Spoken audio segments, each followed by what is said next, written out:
welcome to the very first development log for Echoes of Argora. My name is Philip and I am super excited to present the very first development log for Echoes of Argora on the behalf of Emerald Peak Studios. So what do we have right here? So what you're looking at right now is obviously the main menu that you see when you will be booting up the game, and I am just going to cover the main menu real quick. So what has been done is that the main menu is a dynamic main menu with dynamic weather in the background, and you got fire in the background. You got a little house with some lighting inside of it as well. So this game, if you don't know, this game is made by a solo developer, and I know that a lot of work has gone down to actually make this game come alive. So for anyone who is keen enough to want to read the credits, you got a little story about the developer. Now I'm just going to cover the main menu as I said. So we have the options. The options menu is not finished when it comes to all the settings, but as you can see, the game will be featuring DLSS from NVIDIA, some VSync settings, graphic settings, and as of now, we're running this game in the viewport, so inside Unreal Engine. So whatever settings you see here is obviously not accurate. So the game is right now in Ultra, and let's just head on into the game and see what we have. Alright, so here we are in the starter village, and I want to give a small tour of the small village that actually belongs to Eldrick. I'm not really gonna be talking too much about him or anything at all about any NPCs, since in this episode I am going to focus more on the level design. And the starter village is where the adventure begins, and every building, path and object has been meticulously crafted to create a rich and immersive environment, from the intricate details of the architecture to the subtle environmental sounds. I mean, everything is designed to draw you into the world itself. Now, there are some details that has been added, and such as dynamic footstep sounds. So depending on what surface you're walking on, be it dirt, grass or wooden planks, the footstep sounds will change accordingly. And the process of actually adding it into the game is not that hard at all.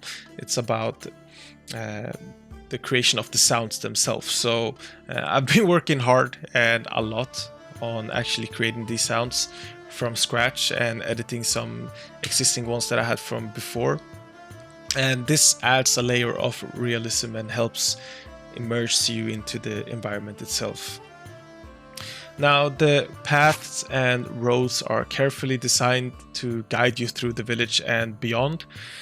In the early stages of the game, these paths are meant to keep you on the track and subtly encouraging you to explore the intended routes without wandering off too far. Now, even though this is an open world, these paths help provide a sense of direction and purpose, which is super important when designing an open world game. Alright, so moving on to a new location in the game, where I want to give you guys a glimpse of the dynamic weather system that has been implemented.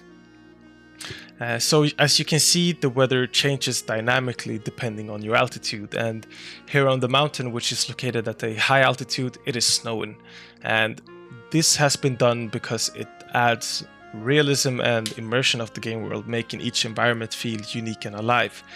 So however, if you descend to the low grounds of the level, you might experience a variety of weather conditions such as fog, rain, sunshine, clouds and even storms. Now, not to say that the storms won't happen when you're on the mountain, but just to give some examples. So this dynamic weather system ensures that the environment is constantly evolving, providing a fresh experience every time you play the game.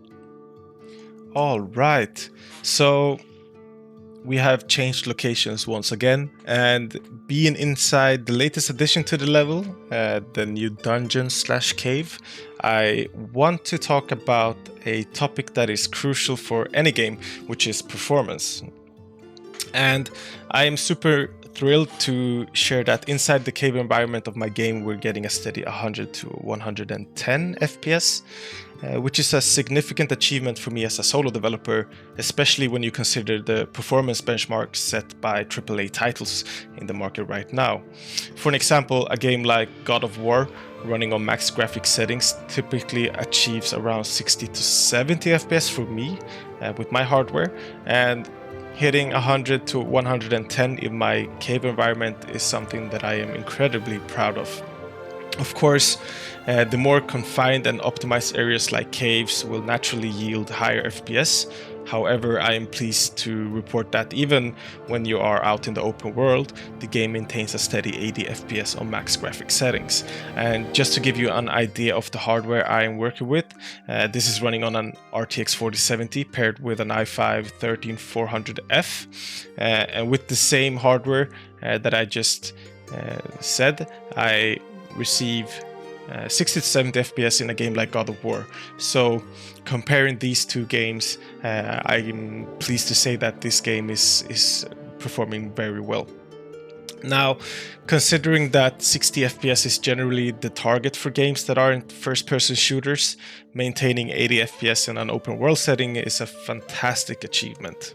And it's been a personal goal of mine to produce a game in Unreal Engine 5, an engine known for its stunning visuals, but also its demanding performance requirements, and to do so with such high FPS.